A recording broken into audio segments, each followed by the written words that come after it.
Gay. That is a union job, you know. You're not allowed to move props on a set.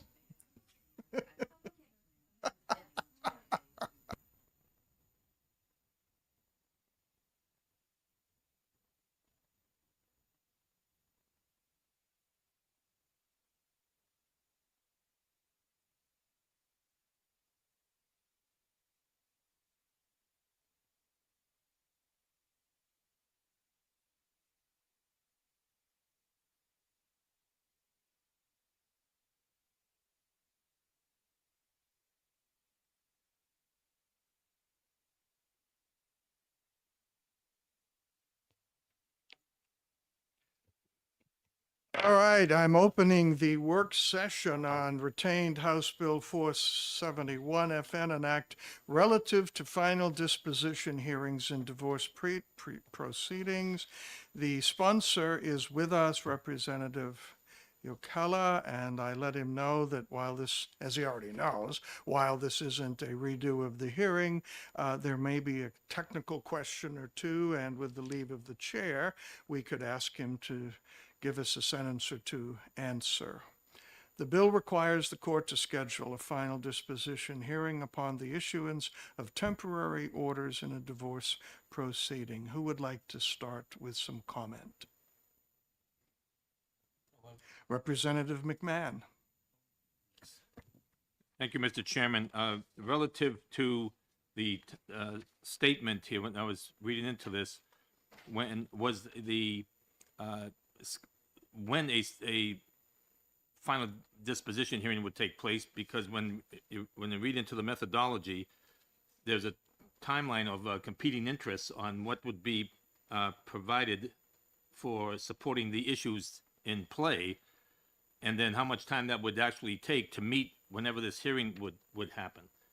And that's I was wondering, my question on this is there a inherent timeline before temporary orders are issued, so that the contested issues would be addressed before a final disposition hearing would happen? And that's where this was getting somewhat complicated. And then the cost of there's no cost identified, but it's referenced. It's saying, what's it take for multiple hearings then, when there's competing interests here, to meet a deadline that they one or both could not meet? So that's why I have a real I'm not in support of what this is offering, because the information is not complete on what the total impact would be on our court system and the appropriate process for adjudication of the competing interests. Thank you. That's the question, folks.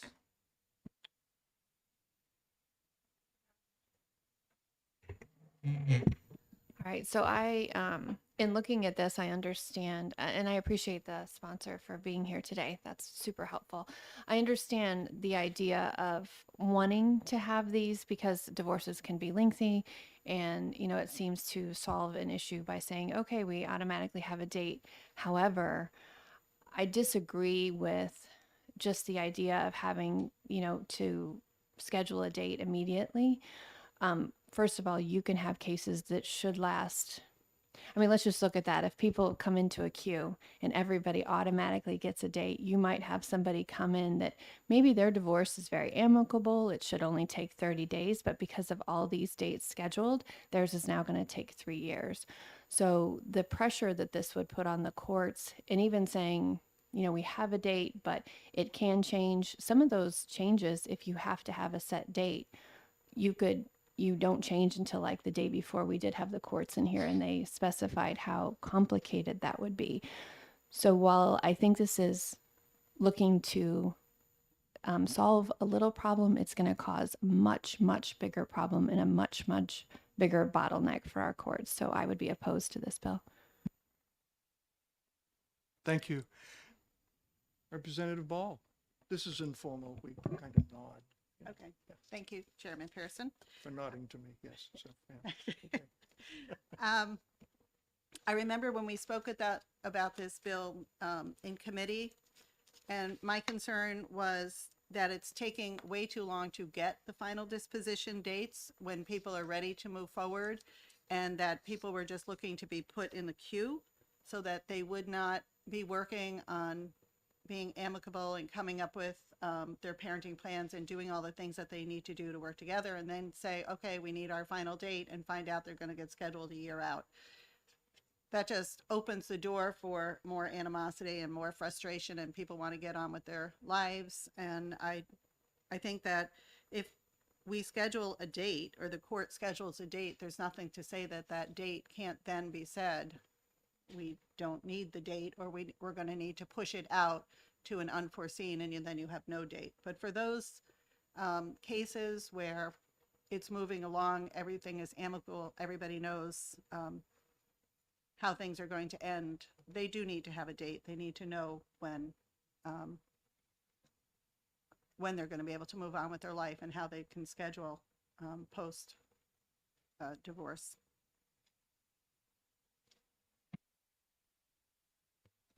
Representative Long. Thank you, Mr. Chairman. So yeah, I have the same issues with, I look at this as creating more conflict now that there's a competing interest. There's a date that they have to meet. I could blame the other party for not meeting that date. And as far as pushing it out, I'm thinking, when I read this, I'm thinking that I could push out the date, but I have to give another date. I just can't push it out indefinitely. I have to give a final disposition. So it was going to be in September. We see that's not going to happen. Do I put it in December? Do I put it in January? So pushing it out is every case needs a final disposition. So I'm of the opinion that this will create more of a conflict. It opens the door for more of a conflict. So I'm opposed to this. As I think we've been learning, especially those of us who have also been working on the special committee on the court, each case has its own issues, and we may not know how it's going to end for quite some time. Similarly, there are emergencies, and they take precedence. And if you had the emergency, you would want it to. So the date is set, and we're now at that date, and there's 3 or 4 emergency orders that have to be written and hearings that have to be done. And at the end of the day, we haven't gotten to this, so now it has to go out further. One of the things that we have learned in terms of calendar is, until recent, well, no, even now, we don't have enough judges.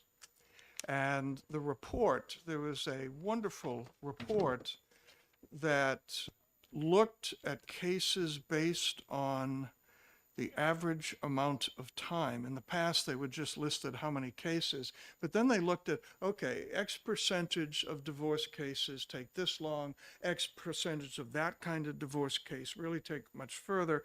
And they came up with a statement that we need over 20 more judges in order to honor what is behind all of the bills that we've received. They understand it. And we gave them 7 in the new budget, which isn't 20 some odd, but it is not nothing. And I know the Chairman of Finance is already prepared to give us another batch next time, and he understands why. So not enough judges. Okay, pick a date. What judge is going to be able to do this? We don't have enough. Also, what happens if one or another party churns? That's a stockbroker term, but it means just flooding with more motions, flooding with demanding more evidence. The Rules of Evidence, great book. If you haven't read it 4 times, I commend it to you.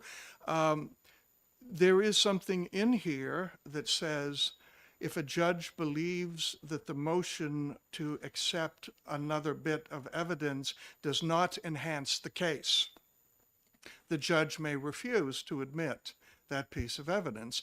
And it's so that people will stop, petition, evidence, do this, do that, which some parties do. And with that in hand, how can you possibly know when you're going to come to something final if these petitions keep coming in? Now, we've got people who want to say if somebody offers a piece of evidence, it shall be received. That's going to do a terrible thing to schedule.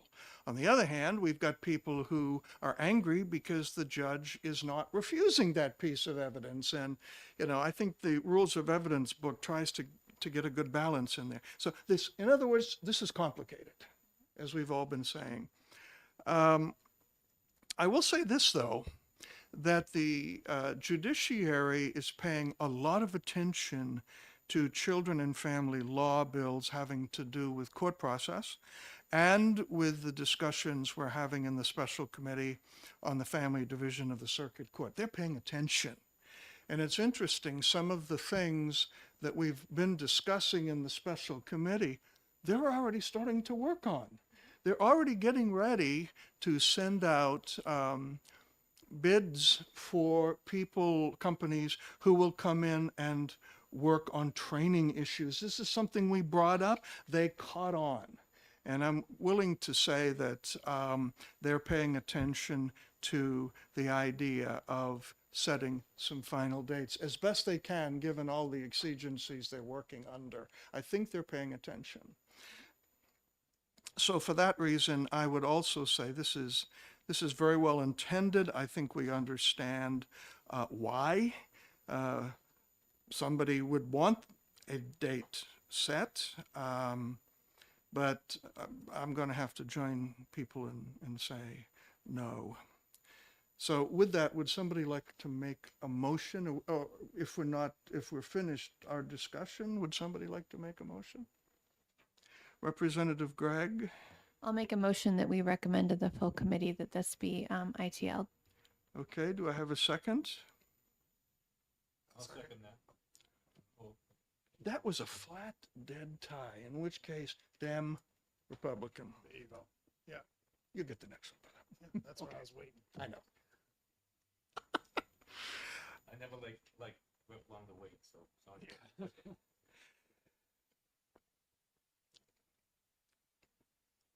The motion is made ITL on House Bill 471 FN relative to final disposition hearings in divorce proceedings. And I will call the roll. The motion is ITL. Representative McMahon? Yes. Representative Ball? Representative Long? Yes. Representative Gregg? Yes. And the chair says yes. So the decision ITL is 4-1. And I would say to the prime sponsor,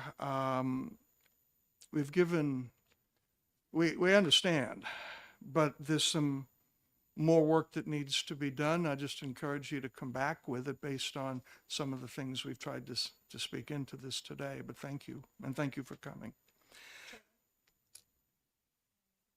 You may make a comment, Representative Ball.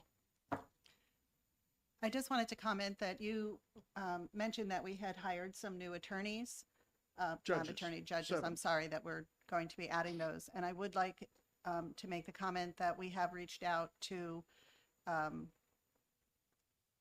courts and to the Department of Education, and they are now working in tandem to hire and fill the positions for the 40 openings in the clericals. So hopefully some of the backlog will take care of that. They're going to be working through the Learn Everywhere program, and we'll see how that goes. That's something that we just put them together to see if they could figure something out.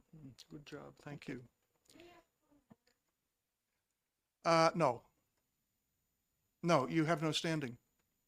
So with that, we conclude the work group on House Bill 471.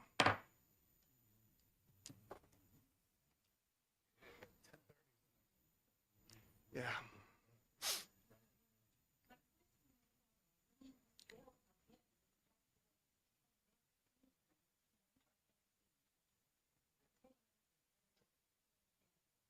We've already retained it.